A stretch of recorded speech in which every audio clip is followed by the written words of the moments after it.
Welcome to Spiritual Warfare Anonymous, where real people share real experiences with spiritual warfare.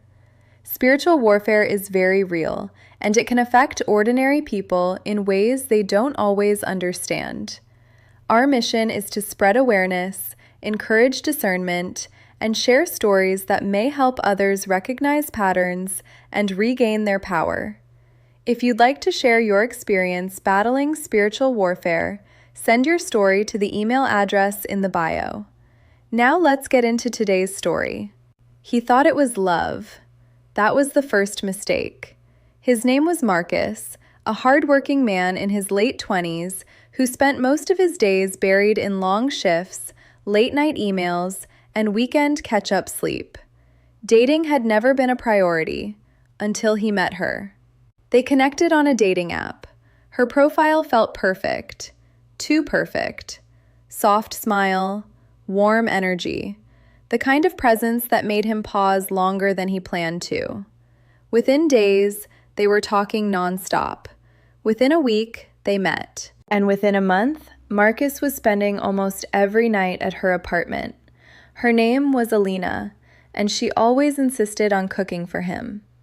"Just come over after work," she would say sweetly. "I'll make dinner." At first, it felt comforting. A woman who cared. A woman who wanted to nurture him. But slowly, something shifted. Marcus stopped going out with his friends, missed Friday nights at the sports bar, stopped answering calls from family. Not intentionally, it just didn't feel important anymore. All he wanted to do after work was see Alina, eat her food, sit in her presence, sleep at her place. 5 to 6 nights a week became routine. His friends noticed first. "Bro, you disappeared," one of them said over text. Marcus read it and forgot to reply. But what Marcus didn't know was how it all started. Before they ever met in person, Alina had taken his dating profile pictures to someone in town. Someone people whispered about but never openly discussed. A woman who worked with energy. A witch doctor. She didn't just want love, she wanted control. And according to what she believed, she got it. Because Marcus showed up exactly how she wanted. Drawn in fast, attached quickly, emotionally dependent before he even realized it. At first, it looked like romance. But in reality, it was something heavier, something binding. Alina always wanted Marcus at her apartment, always insisted he eat before leaving, always made food from scratch, always insisted he needed it. Marcus thought it was care, but he never saw what happened when he wasn't in the room. The private rituals, the whispered words over meals, the hidden ingredients she believed kept him emotionally tethered. And over time, Marcus changed. His thoughts felt foggy, his priorities blurred, his world narrowed until it revolved around her. Even his friends started noticing how different he was. Then, one afternoon, everything shifted. Marcus was at a grocery store with Alina when they ran into one of his longtime friends. The friend immediately felt it, something off. Marcus looked present, but not fully there. Like his mind was somewhere else entirely. "Yo, you good?" the friend asked. Marcus smiled slowly. "Yeah, man, just busy." But his tone didn't match his eyes. Alina stood beside him, silent, cold, and when the friend turned to leave, she rolled her eyes. Not subtle, not accidental, intentional. That moment stuck with him. The friend immediately called the others. "Something's wrong with Marcus." At first they laughed it off, until they started paying attention. Then it became undeniable. Marcus hadn't been at their usual Friday spot in over a month. No calls answered, no messages returned, just gone. So they made a decision. They needed to see where he was going. One friend followed him after work one day and watched him drive straight to Alina's apartment. Same place, every time. But what made it worse was what happened 2 days later. The friend followed Alina, and watched her drive out of town to a house none of them liked talking about, a place locals avoided, a rumored spiritual worker's home. Everything started clicking into place. Marcus wasn't just in a relationship, he was trapped in a pattern they couldn't explain. That night, the friends made a plan. A 3-day getaway. Prepaid flights, hotel booked, no excuses. They went to Marcus's mother first. She called him, told him his friends were worried, told him they planned a trip. At first, Marcus refused. "I can't just leave." But something in the conversation cracked through whatever fog he was in. Memories, brotherhood, old laughs. Finally, he sighed. "All right, I'll go." The moment he agreed, something strange happened. His tone shifted, like he had just briefly woken up. But Alina wasn't happy. That same week, Marcus's friends kept watching her movements, and she was going to that house more than ever, sometimes twice a day, almost like she felt something slipping. The day of the trip arrived, and Marcus showed up at the airport alone, confused, but present. For the first time in weeks, he felt like himself. On the plane, he laughed. On the drive, he joked. At the hotel, he breathed, like a weight was lifting. Day 1 felt like relief.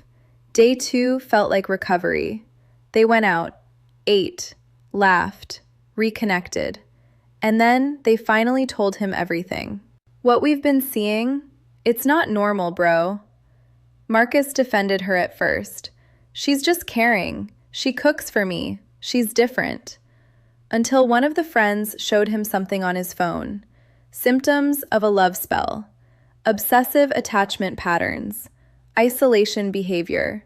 Loss of social interest. Marcus went quiet. For the first time, he didn't argue, just listened. Then he said something that changed everything. "I haven't felt like myself in a while." That was enough. They didn't push further, just supported him, and suggested one thing: distance. Full separation, no contact. Not to punish her, but to break the psychological pull. Marcus agreed, reluctantly, but he agreed. When they returned home, the reaction was immediate. Alina exploded his phone. Calls nonstop, hundreds of texts. Angry, pleading, emotional, erratic. At first, Marcus tried reading them. Then he stopped, because the more he read, the more uncomfortable he felt, like he was finally seeing something clearly for the first time. Within days, he changed his number and quietly moved to a new apartment. No confrontation, no closure, just distance. And slowly, the fog lifted completely. He started going back to the gym, started showing up again on Fridays, started laughing like himself again. His friends noticed it immediately. "Bro, you're back." And Marcus knew it too. Whatever had been clouding his life was gone. Whether he understood every detail of what happened or not didn't matter anymore. What mattered was simple. He had himself back. And sometimes, in life, the strongest thing you can do is return to the version of you that existed before something started pulling your spirit away from you. Thank you for spending this time with us here at Spiritual Warfare Anonymous. If this story resonated with you, helped you see patterns more clearly, or reminded you that you're not alone in your experiences, make sure to like, subscribe, and turn on notifications so you never miss a story. Remember, discernment is power, awareness is protection, and sometimes understanding what you're facing is the first step toward reclaiming your peace.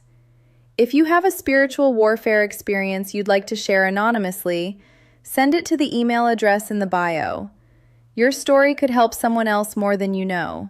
Before we end this video, let's say a prayer of protection over everyone watching. May every spirit of fear, confusion, envy, negativity, and hidden darkness sent against your life be broken and removed. May your mind be protected, your home be covered, and your spirit be strengthened with peace, discernment, and clarity.